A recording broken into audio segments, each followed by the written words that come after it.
You're listening to the Sketchnote Army podcast. I'm your host, Mike Rohde, the author of the Sketchnote Handbook and the Sketchnote Workbook, and this is the podcast where I chat with sketchnoters and visual thinkers and try to understand what makes them tick.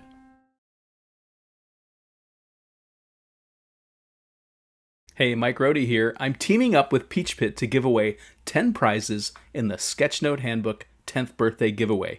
It's easy to enter the giveaway. First, you follow Peachpit and Rohde Design on Twitter. Second, retweet at least one Sketchnote 10th birthday tweet from Peachpit or Rohde Design. And here are the 10 prizes you could win. 1 coaching session with me for 30 minutes. 3 signed 10th birthday edition Sketchnote Handbooks. 3 Sketchnote Ideabooks and Airship Autoquill Fineliner 6-pack pens as a set. And 3 Sketchnote Typeface full desktop licenses. Visit rohdesign.com/giveaway to see all the details. This contest runs from November 1st to November 30th, 2022, and is open to U.S. adults only. Entries must be received by 11:59 p.m. Eastern, November 30th, 2022, and winners will be announced on December 1st, 2022.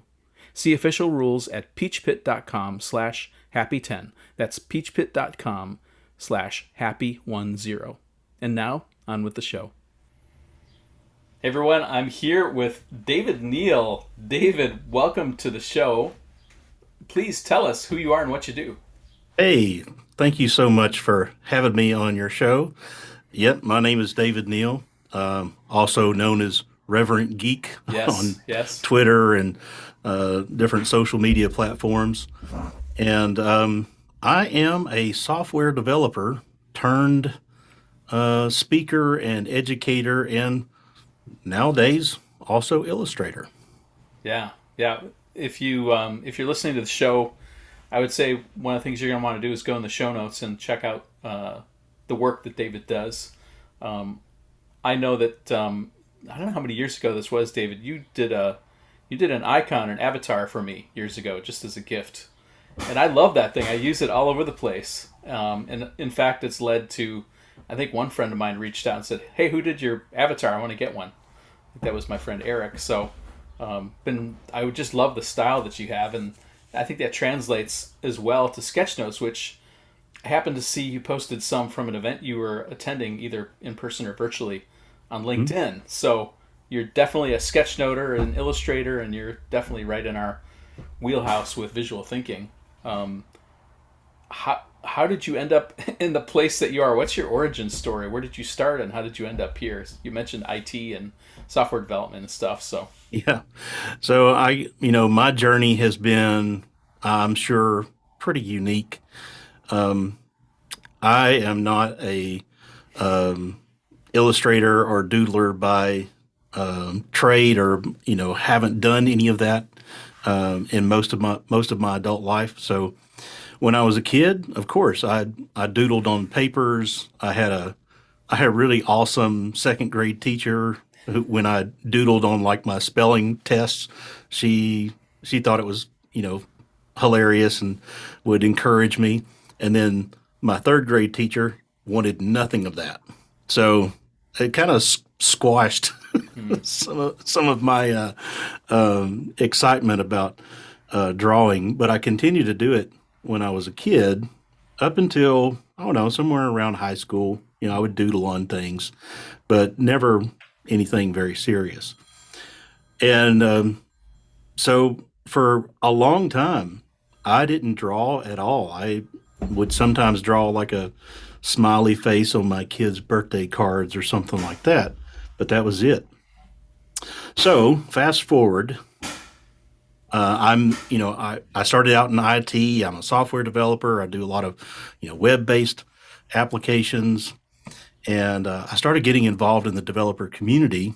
Started going to events. Started volunteering with a local meetup in the Nashville area where I used to live, and then I got roped into giving a presentation at the meetup. And I kind of fell in love with it. It was terrifying. I didn't, I'm 100% introvert. Got the tests to prove it. And but it got me out of my comfort zone, and I really enjoy being able to share with people, um, my experience, and help them with their tech journey. So once I got the bug to do that, I jumped in with both feet and started submitting talks to conferences and meetups all over the country, and started doing a lot of speaking. And um, I remember one of those kind of key moments in my illustration journey. I was speaking at a conference in Louisville, Kentucky, and I think it was around 2012. I'm pretty sure it was 2012. And there was a speaker there that I went to his presentation, and he had a cartoon character that was he used in several of his slides. And my radar just went off. Like I was like super engaged with this presentation. And I thought, man, this is such a cool way to present a talk. Is it? I don't know about everybody else, but this was like, man, I sure wish I could do that. So I talked to the guy afterwards, and I said, man, did you draw that? And he says, no, I didn't. I've got a friend who draws, and I commissioned him to draw me a couple of these characters. I'm like, well, how much did that cost? He said, oh, it was about, $50 a drawing or something like that. And I was like, oh no, I can't justify that. I can't spend that kind of money on, Mm-hmm. because I want lots of drawings. You can't, anyway. So that was kind of like a seed planted. Like, wow, this is a really cool way of giving a presentation. So then, fast forward to the end of 2014, I had given by that time I'd given hundreds of talks at conferences all over, and I had gotten better as a speaker, but I felt like I was just hitting a brick wall. Mm. I wasn't getting any better. I didn't feel like I was having the impact on my audiences like I thought I should be able to. People told me I was a good speaker, but I just wasn't seeing like people getting really excited or really engaged, or hearing folks going off and doing the things that I was talking about. Mm. So this existential crisis kind of thing, I started researching. I thought about taking a year off, but I was doing some research on how I could be a better speaker. And I came across a video. Someone you probably know, Dan Rome, who's written Mm-hmm. several books. And there was a video that he recorded at Google on extraordinary presentations with hand-drawn illustrations. And he made a case in about 40 minutes of how you could use simple shapes, lines, arrows, stick figures, and with just your basic shapes, be able to tell a story with your presentation much more effectively than using, say, clip art or whatever. The power of visualization was, and by the end of his presentation, I was completely blown away. I was like, I'm not an illustrator. I don't have those skills, but I could probably draw some arrows and some stick figures. I think I can do that. So I had a brand new talk coming up that I hadn't created any slides for or anything. And I said, all right, I'm going to do this. I've got an old iPad and a $5 stylus. I'm going to download some apps, and I'm going to draw some stick figures and stuff for my presentation. And I set a goal for myself of like, I'm going to do 5 slides and, see how it turns out. Once I started, I couldn't stop. Like I remember being in my hotel room the night before my presentation, and I was still furiously drawing, doing the best that I could with the very, very limited skills that I had. and the drawings were awful, right? So these were poorly drawn stick figures, and just silly stuff. But what I discovered was it was still so very engaging. Like it didn't matter how bad if and I don't believe in bad art anymore, but it didn't matter how poorly drawn those things were. People loved it. And what I found was I was able to tell the story the way that I wanted to. I was able to use my own humor and my own the illustrations to back up the story that I wanted to tell. Hmm. And the rest is kind of history. I That was my stepping stone of like, this is amazing, this is very effective, and I want to keep on doing it. Hmm. And one of the benefits I found that that led to the sketchnote thing was, when you're in school and you're taking notes and you're writing little keywords and phrases and maybe drawing a little bit of doodle or something around the notes that you're taking. When you go back and you look at those notes later on, there's something really powerful about, you know, drawing or writing while you're listening or thinking about stuff. Hmm. And what I found was when I was drawing those silly illustrations for the talk that I wanted to give, I was thinking about all the things that I wanted to say as I'm drawing. And when I went to give that presentation for the first time, I was kind of blown away that I had no trouble at all remembering the things that I wanted to say. Like I no longer needed notes Wow. or any kind of cues or crutches around bullet points or anything like that, because that physical act of drawing while I was thinking about those things kind of solidified Hmm. that information, and it made it more conversational, made it more personal, that I could just speak at ease about each of the topics, each of the things that I wanted to present throughout that presentation, which led to, like, once I realized that, it's like I got to do more. I got to take more notes because That. this really helps me to learn. Wow.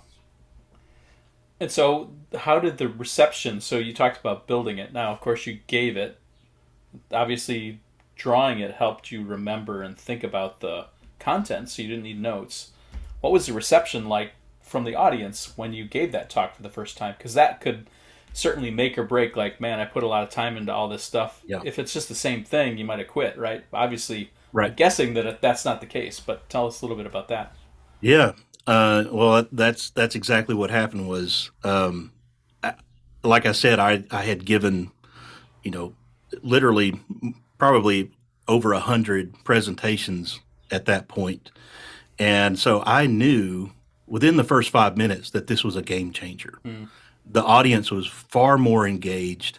They were smiling and enjoying. They were much more entertained, and I had no trouble keeping everyone's attention throughout the entire presentation. And I had much more feedback. I had more and Mm. more people come up to me afterwards and who connected with me on social media, who continue to follow me to this day because from that very first Wow.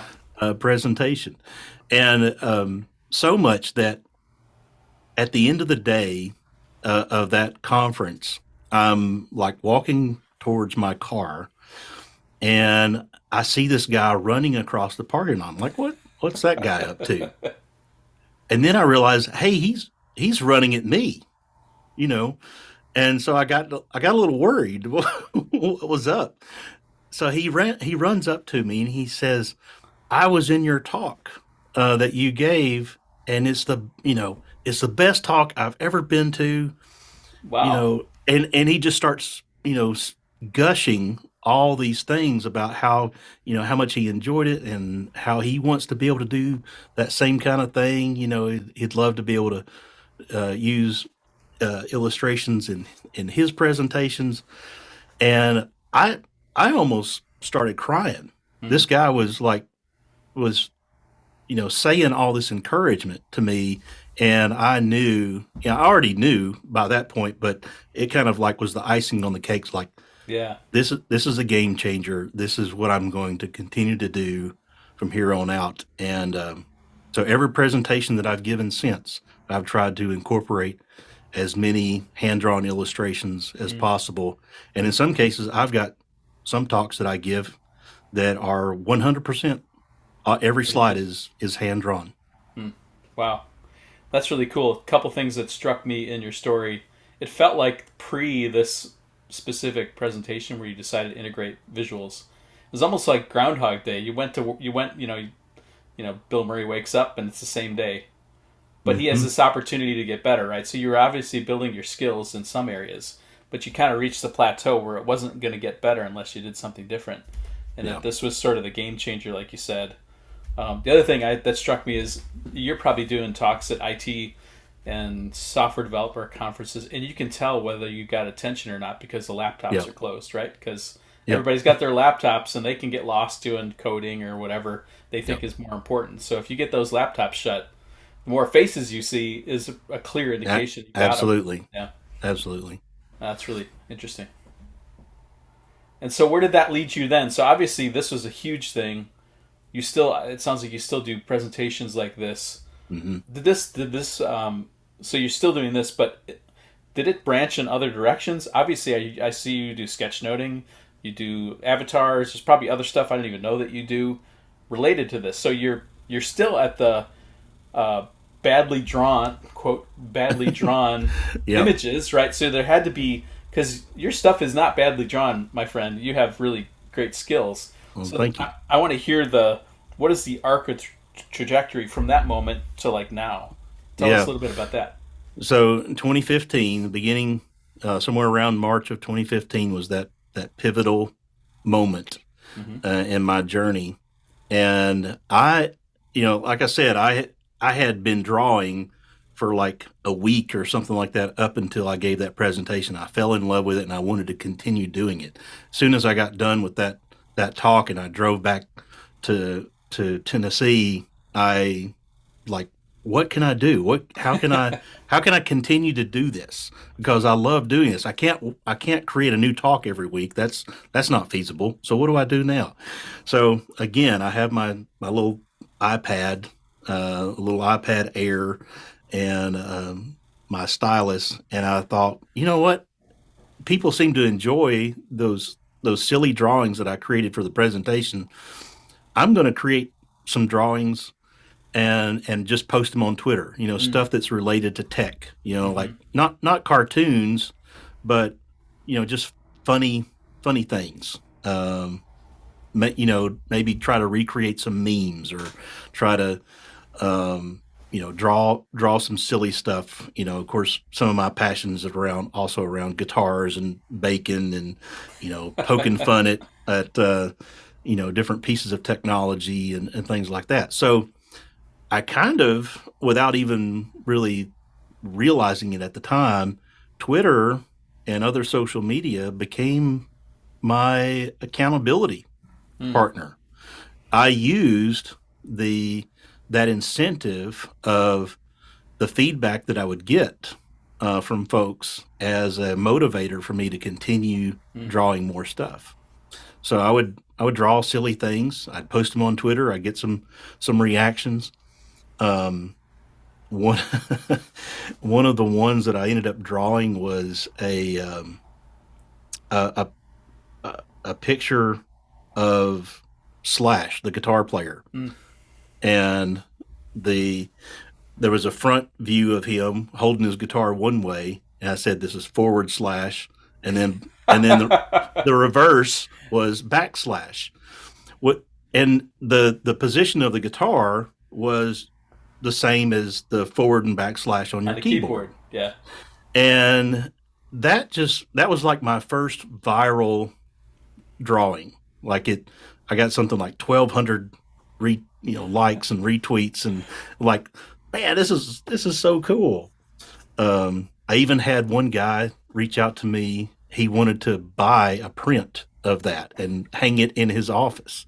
And that's when I knew, hey, maybe I can do something with this more than just be entertaining. Mm-hmm.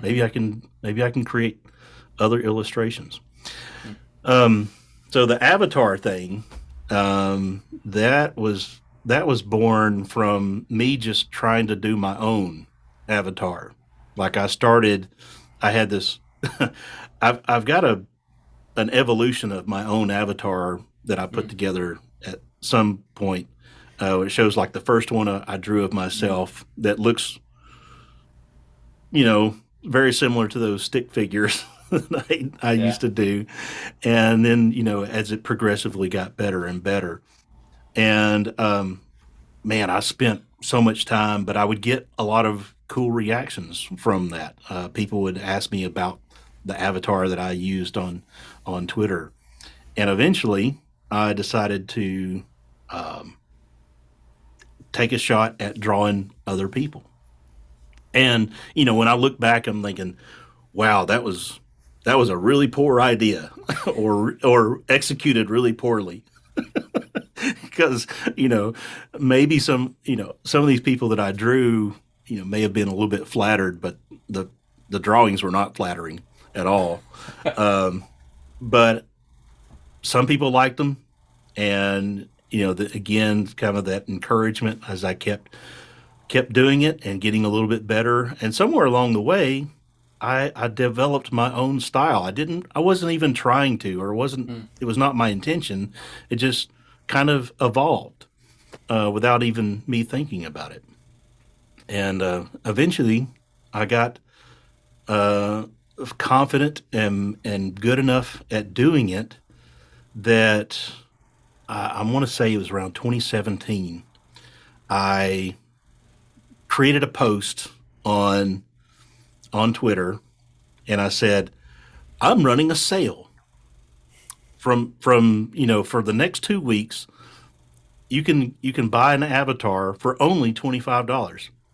I had never sold an avatar at that point, but I made it sound like I had been doing this, and $25 was a you know, Big drop. Yeah. a big steal, and I did like a giveaway where I did like 4 drawings for somebody. I had so many orders for avatars at the end of that 2 weeks, it kept me busy for like 3 months. Wow. And I used that to buy um, an iPad Pro. Nice. And, at that point, I'm like, wow, am I a professional? Because I got paid. Yep. You are. You are. It was still a long time before I could really Feel. identify Yeah. with me being an illustrator. And I don't know when. I can't give you a specific moment, but there was a moment, maybe a couple of years ago, that I had like this dawning, like I really am an illustrator now. I've done this enough. I've got enough skills. I'm confident that I could draw whatever I put my mind to. I I can. I'm an illustrator. Mm-hmm. Yeah, that's for sure. And then you sort of look back after that 3 months of work and thought, man, the discount should have been for $50 each. Yeah. It's funny that you say that. So I had a similar journey. I grew up I did a lot of drawing and stuff, but I also learned to be a designer. And as a designer, you usually found illustration or you hired illustrators. You bought photography or you hired a photographer, and you were sort of the maestro that put it all together in a great way. But I always really admired illustrators back in the late 80s, early 90s. There were a few that I really loved and tried to mimic them the best I could when I had opportunities. So I did do illustration, but I always felt like an imposter for a long time. And then probably right around mid 2000s, I started getting contracts to do illustration work. Specifically, the big one I think that sort of got me thinking this way was when one of the coffee companies who produced coffee machines hired me to do coffee illustrations.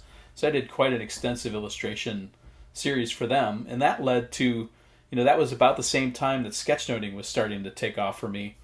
And the sketchnoting led me to go to Basecamp's event, and so I did sketchnotes there, and they saw those, and that led them to connecting with me and making a connection. When they had their book rework coming up, they reached out and said, "Hey, would you be willing to illustrate that?" I think that was when I kind of felt like an illustrator after that book, like, because I put in so much time. It was 88 illustrations, and I was paid, and it was pretty high visibility with those guys, and it's led. I mean, honestly, that's led to so much work, follow-on work, just that one project with them and with many other people.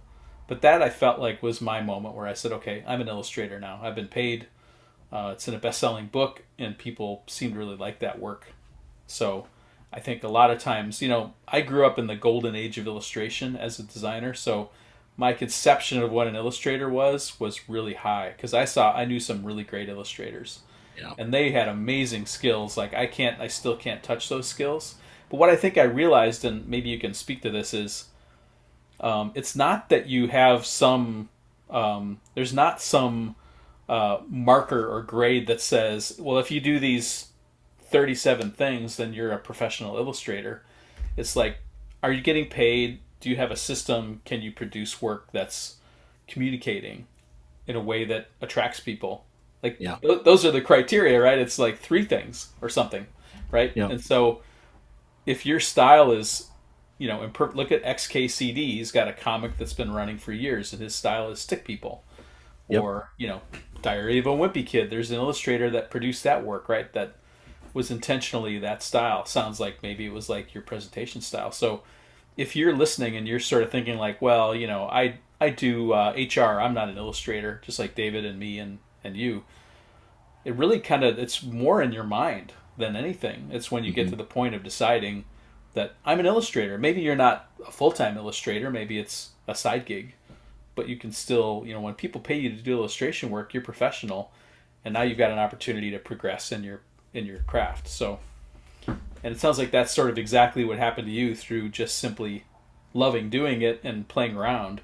Yeah. Doing these, profiles for people and doing the stuff in your presentation. What other ways did it express itself? Are there other things that you sort of ended up Yeah. stumbling into? Yeah, absolutely. So just, the more that I continued to be visible in the work that I was doing, the more questions I would get asked or inquiries. People would reach out to me and say, "Hey, I saw this thing that you did. Could you do a drawing for me? How much would you charge if you created an illustration for a blog post that I'm creating or a book that I'm writing?" And so the posting on social media and things has led to opportunities where I've gotten to create illustrations and artwork for lots of different projects.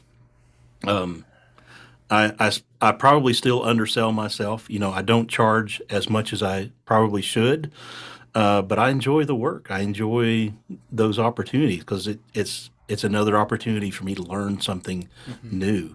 And so I've ended up doing logos. I've done lots of swag for companies and events like T-shirts and stickers, other giveaways.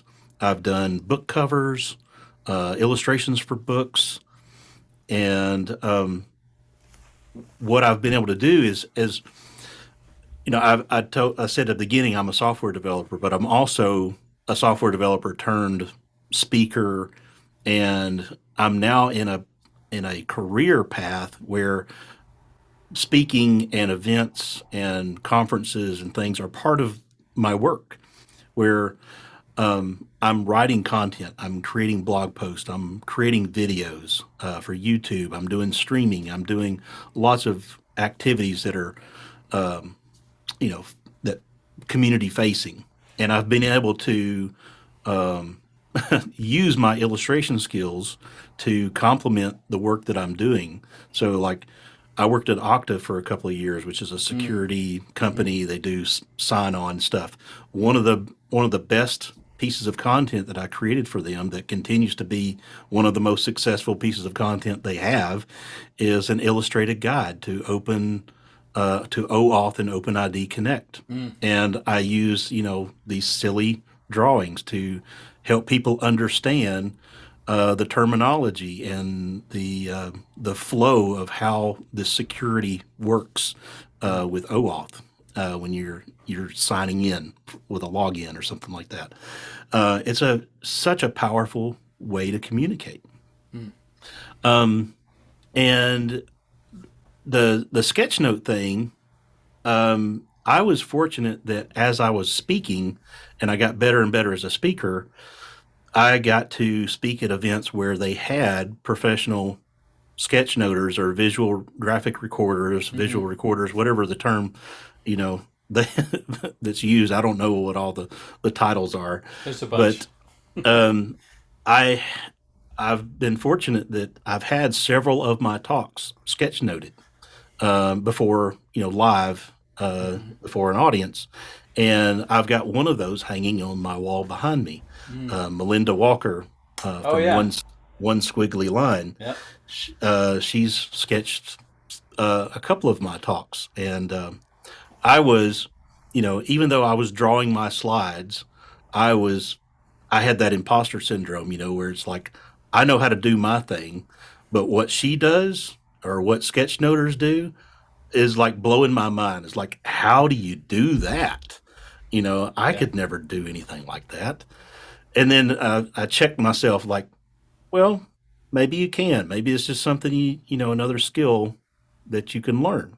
So I started as I have lots of opportunities to go to people's talks because Hmm. I'm at lots of conferences.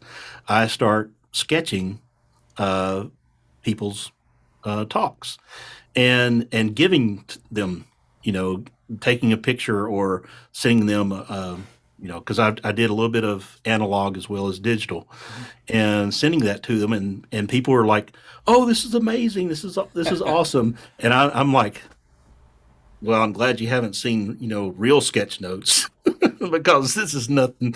This is nowhere near what a professional can do." But people really appreciated it and would talk about it, and it led to connections with people that I admire because I was these are other speakers or other people in the community that Hmm. I sketch their talk, and suddenly I'm now friends with them. Yeah, that's pretty It's cool. really cool, and you're kind of the same way. It's like I really admired your books and your workbook and everything on sketch notes. I learned so much from your books, and as a way of giving back to you, I drew your avatar, Yeah. and that was the connection that was made. Hmm.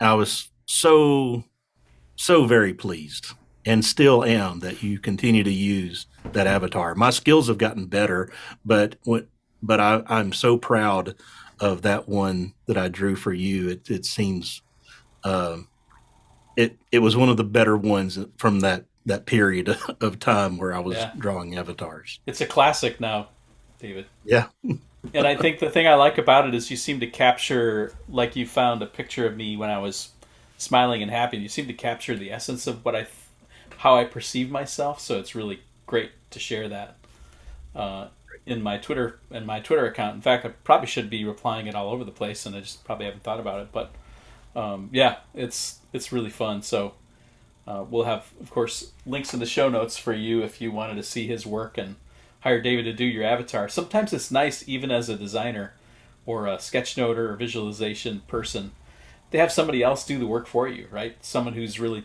yeah. toned in, and like you just sort of have a whole process by which you identify, like, what are the characteristics of this person that I can communicate, the essence of the person. You're probably really good at that, so might be worth spending a couple bucks and hiring David to do your avatar if that's something you're interested in, so you Thank can you. get something cool.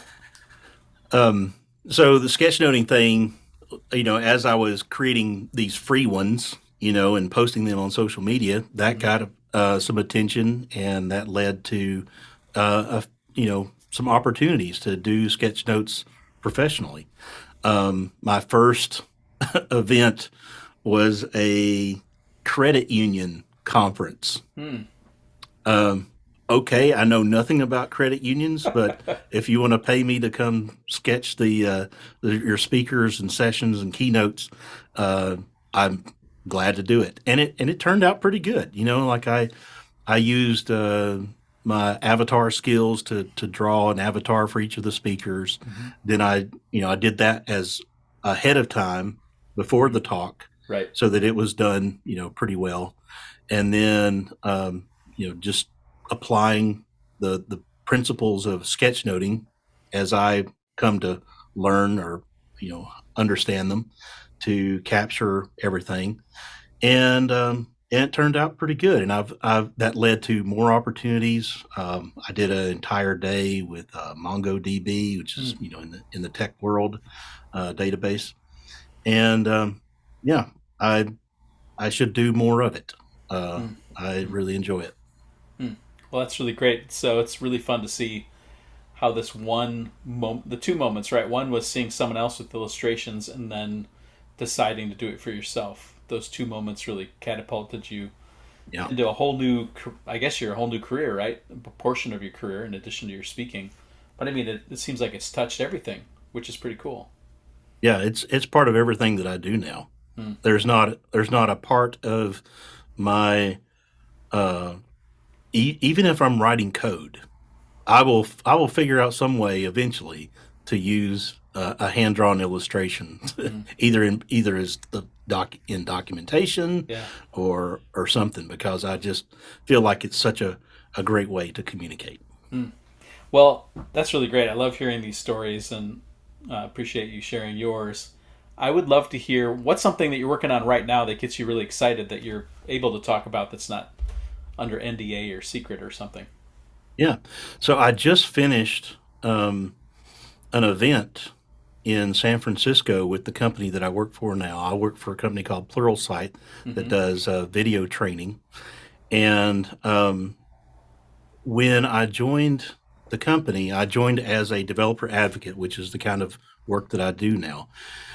The cool thing is the developer advocate team at Pluralsight is under the creative brand team for the company, which is, it's like I'm a kid in a candy shop. The people that I'm surrounded with, besides my own team, are creative professionals who do graphic design, who do illustrations, who work on marketing and different things. So we put on this event in San Francisco. I got to participate with other folks on the creative team to come up with like T-shirt designs and sticker designs, some of the graphics and things that went along with the event. I'm just so thrilled and so grateful that I'm in a position now where I can collaborate with other creative professionals. This is the first time in my short career as an illustrator where I've been able to work with other illustrators. That's cool. And to get, going back to that imposter syndrome, to be able to get feedback from other professionals that, hey, my ideas and my creations are good. That validation and encouragement, like, that's huge. Yeah. I know people have been buying my artwork for a while. I must, attract some people, but to hear other creative professionals tell me that, oh, this idea that you got here is great, let's turn that into a sticker. It's, I love it. Well, that sounds really great. It sounds like you found a great spot where you're able to fully use all your gifts and your skills to do cool stuff. That's a dream job. So I'm really happy for you. This episode of the Sketchnote Army podcast is brought to you by Concepts, an infinite, flexible, creative tool for all your good ideas, available on iOS, Windows, and Android. The new Concept 6 for iOS has exciting new features, including a modernized canvas interface, a freshly structured, easier to use gallery that integrates with the iOS Files app, and RGB and HSL color options added to its already extensive Copic color palettes. Concept's infinite canvas lets you spread out and sketch in any direction.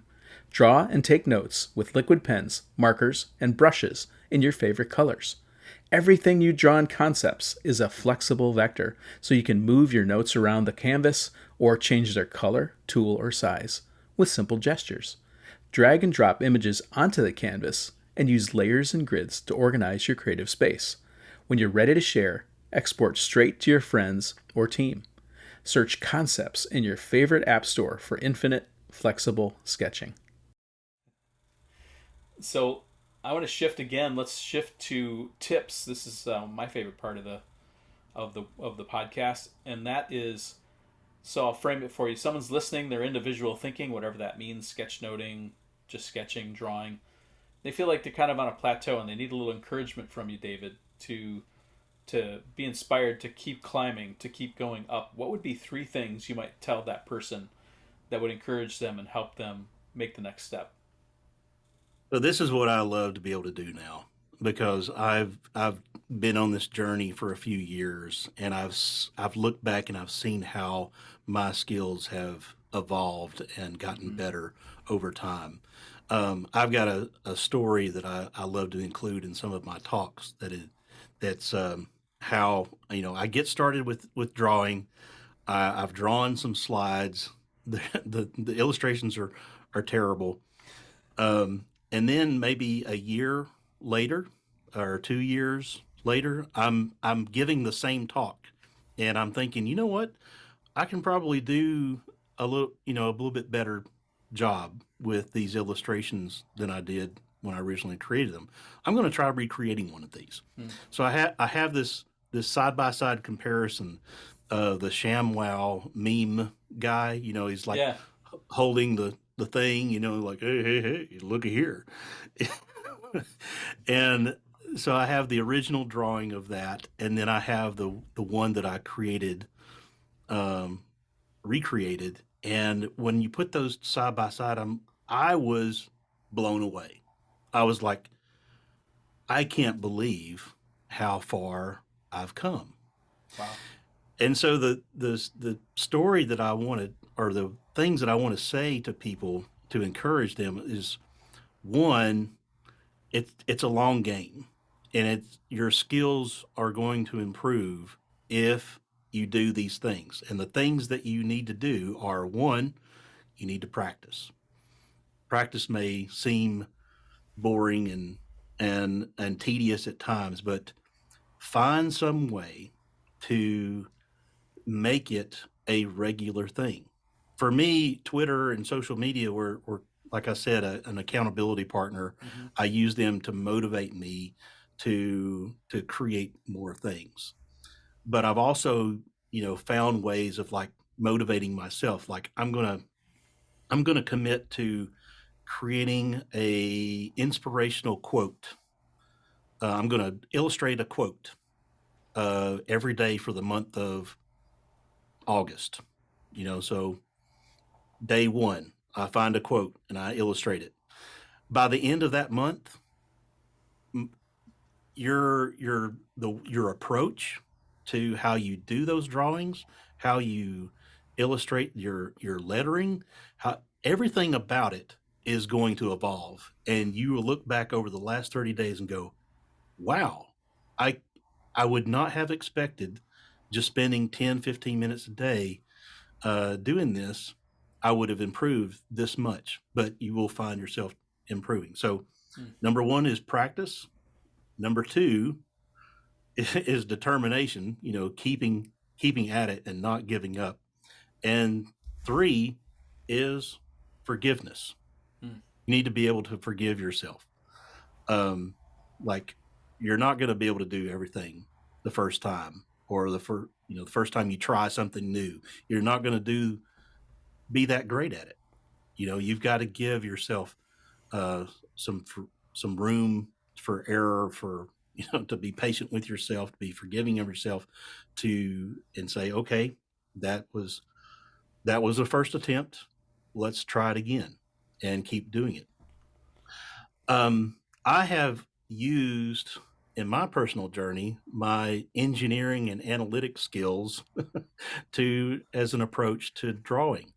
Hmm.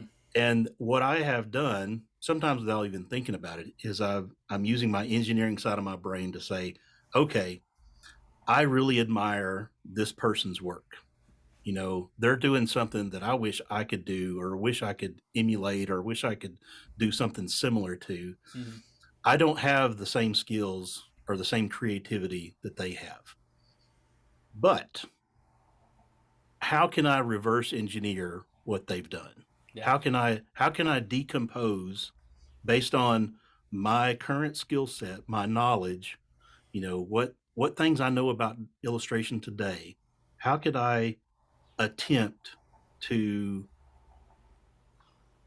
recreate what they have done? Mm-hmm. And so I've used, little projects like that where I've looked at someone else's work and say, okay, I know how I work, and if I was going to recreate this is how I would do it. I would use, Mm-hmm. these kinds of layers, or these kinds of brushes, or these kind of um, you know uh, types of layers. If they're like using multiply, or Mm-hmm. different modes of things, based on the skills that I have at the time.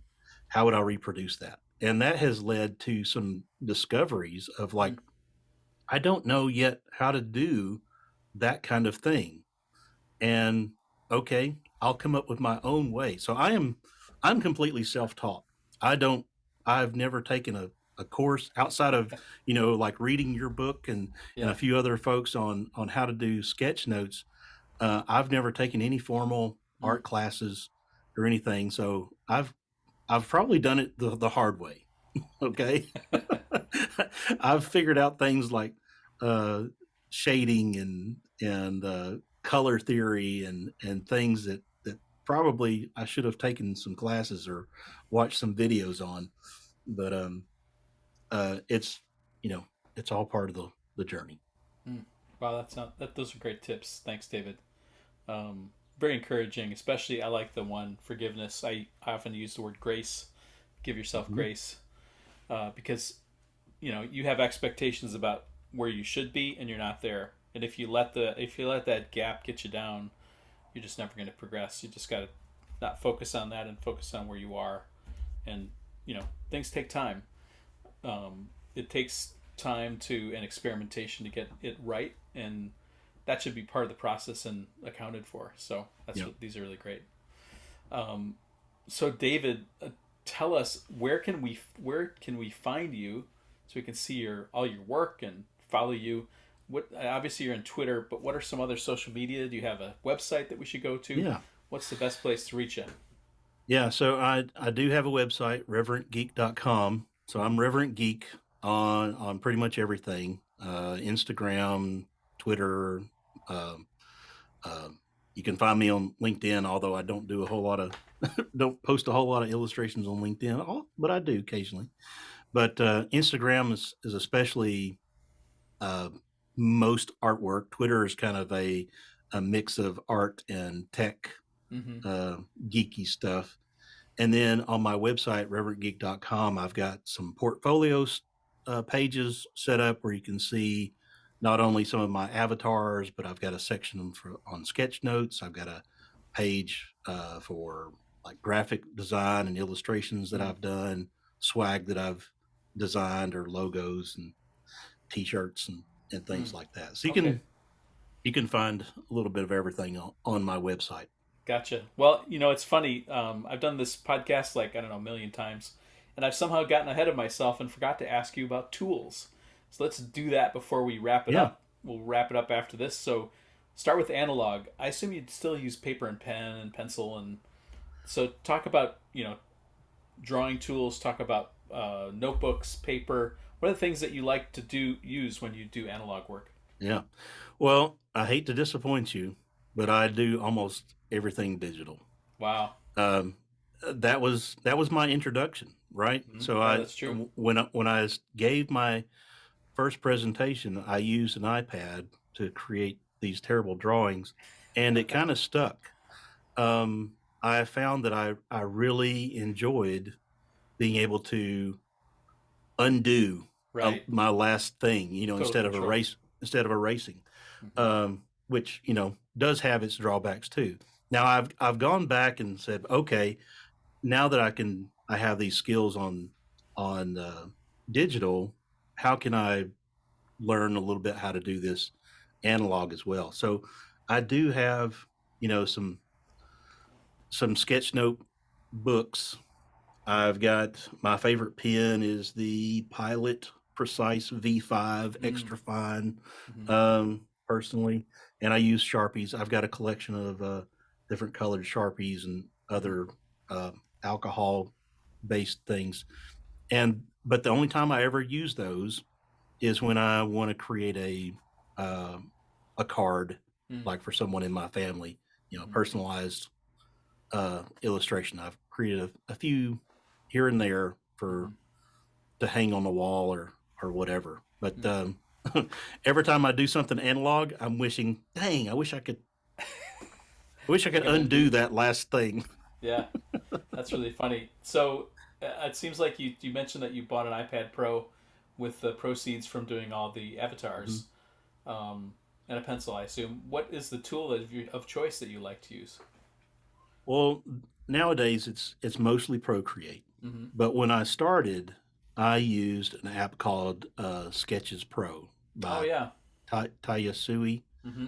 Um, and I still think it's a great app. I just there hasn't been it hasn't evolved much over the Mm-hmm. last recent years.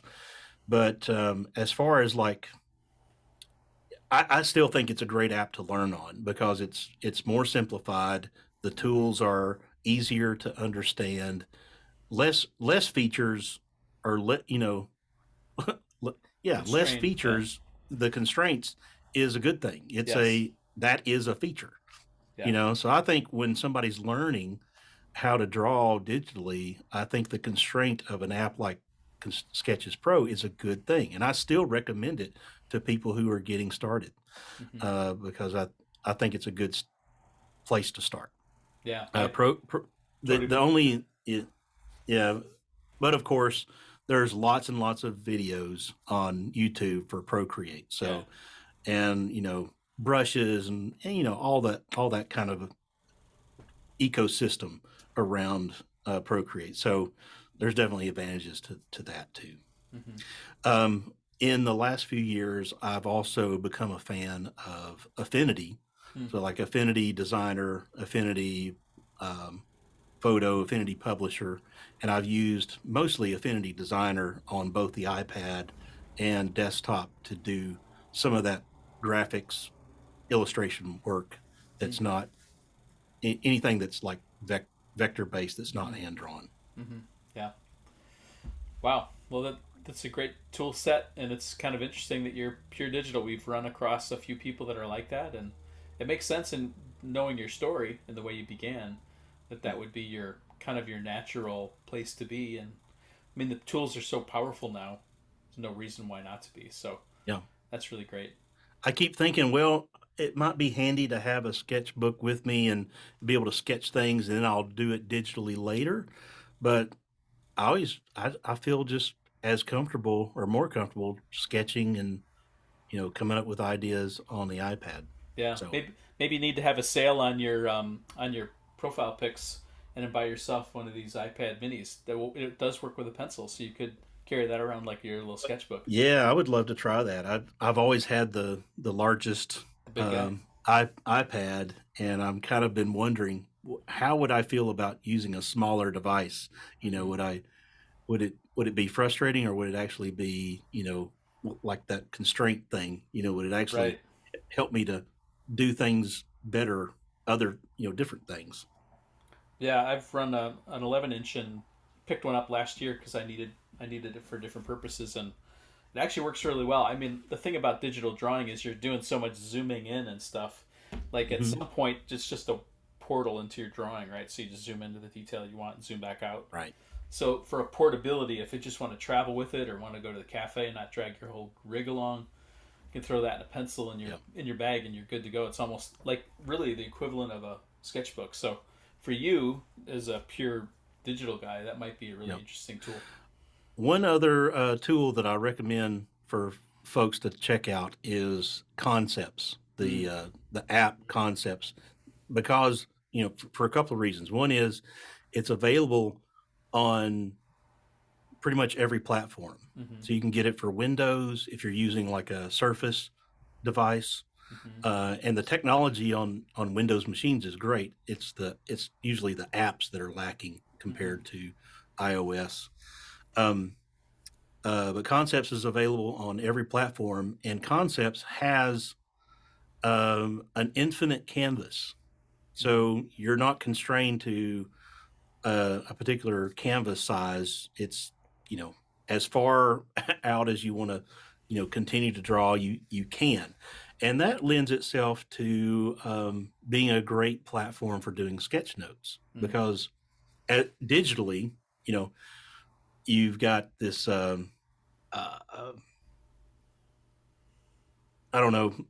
advantage over people who use physical analog drawings, is that you can do post, you can clean stuff up after you're finished. And that's what I've been able to do with Concepts on some of the projects that I've done, is use as much space as I need to, so sprawl all over the place. And then once it's all over, I'll take 10 or 15 minutes to rearrange ideas, redraw a few things, and then get it all compact and looking more beautiful. Well, like I had a great plan in the beginning. That's a great suggestion, and we're Concepts has been a sponsor of the podcast for many years, and we love their work. They're great people, and the tool is really fantastic. So definitely check that out too. Well, David, it's been so great to have you on. I can't believe that the podcast interview's already over, but we learned so much about your story, and thanks for being on and sharing with us your story and the way you think and your encouragement. So good to have you in the community. Thank you for having me. You are so welcome. You're so welcome. Well, for everyone who's listening or watching, this is another episode of the Sketchnote Army podcast. Until the next episode, this is Mike. Talk to you soon. The Sketchnote Army podcast was created by me, Mike Rohde, and brought to you by Rohde Design Studios. It's produced and edited by Alec Polianis of Amp Creative Studios. The theme music was created by John Schiedermeyer. To support the creation of this show, I invite you to buy one of my books, the Sketchnote Handbook or the Sketchnote Workbook. You can find the books on Amazon or go to peachpit.com and use the code ROHDE40 for 40% off. Please share this podcast with other visual thinking friends, and be sure to leave a nice rating on iTunes or your favorite podcast listening app so others can find the show.